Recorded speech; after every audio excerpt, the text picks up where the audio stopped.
जय श्री कृष्ण। नमस्कार दोस्तों, स्वागत है आप सभी का कृष्ण गोपाल यूट्यूब चैनल पर। दोस्तों, आज मैं आपको होलिका दहन की कहानी सुना रहा हूँ। पौराणिक कथा के अनुसार हिरण्यकशिपु असुर जाति का अत्याचारी और निर्दयी राजा था। उसके अत्याचार के कारण वहाँ की प्रजा भी बहुत दुखी थी। हिरण्यकशिपु को भगवान से वरदान मिला था कि कोई उसे नहीं मार सकता है। इसी के घमंड में अंधा होकर उसने स्वयं को भगवान मान लिया और अपनी प्रजा को भी अपनी पूजा करने के लिए विवश किया। हिरण्यकशिपु के पुत्र का नाम प्रहलाद था। वह भगवान विष्णु का बहुत बड़ा उपासक था। प्रहलाद अपने पिता द्वारा स्वयं को भगवान मानने की बात का विरोध किया करता था, जिसके कारण हिरण्यकशिपु क्रोधित हो जाता था। प्रहलाद अपने पिता को धर्म के मार्ग पर चलने के लिए कहता और भगवान विष्णु की भक्ति करने के लिए बोलता था, मगर हिरण्यकशिपु को अहंकार और शक्ति का इतना घमंड हो गया था कि वह खुद को भगवान मानता था। हिरण्यकशिपु को जब पता चला कि उसका पुत्र प्रहलाद दिन रात भगवान विष्णु की आराधना करता है, अपने पिता की नहीं, तब उसे इतना क्रोध आया कि उसने प्रहलाद को मारने के लिए कई षड्यंत्र रचे, मगर वह असफल रहा। अंत में उसे अपनी बहन होलिका की याद आई। होलिका को वरदान मिला था कि वह आग में नहीं जल सकती हैं। इसी का फायदा उठाकर उसने प्रहलाद को आग में जलाने की चाल चली और अपनी बहन के पास गया और उसको बोला कि तुम प्रहलाद को गोद में लेकर आग में बैठ जाना।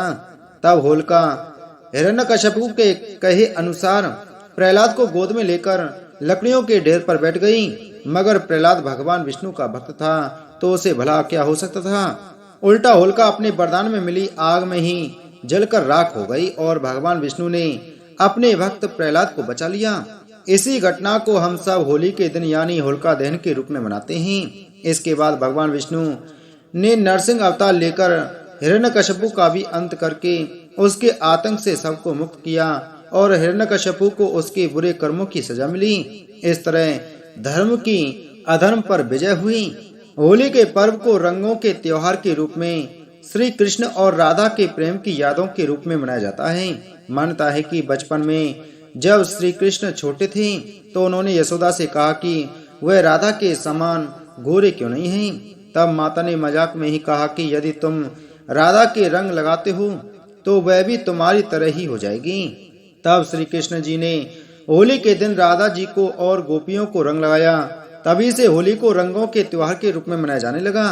राधा कृष्ण के प्रेम से जुड़े स्थान बरसाना व मथुरा में होली विश्व प्रसिद्ध है। होलिका दहन बुराई पर अच्छाई की जीत के त्योहार के रूप में मनाया जाता है और होलिका दहन की कहानी सुनते ही सनातन धर्म में होली का पर्व का अपना एक विशेष महत्व है। होली का पर्व फाल्गुन माह की पूर्णिमा के दिन मनाया जाता है। होली 2 दिनों तक मनाई जाती है। एक दिन लोग आपस में दुश्मनी को भुलाकर आपस में गले मिलते हैं तथा एक दूसरे को रंग व गुलाल लगाते हैं। होली का पर्व भाईचारे का पर्व है। इस दिन लोग बुरा नहीं मानते हैं। होली के लिए एक कहावत भी प्रसिद्ध है कि बुरा न मानो होली है। होली मुख्यतः 2 दिनों का पर्व होता है, लेकिन होली की तैयारियां होलाष्टक लगने के साथ ही शुरू हो जाती हैं। होलाष्टक होली से 8 दिन पहले लग जाते हैं और 8वें दिन होली मनाई जाती है। होली से एक रात पहले होलिका दहन किया जाता है। जय श्री कृष्ण।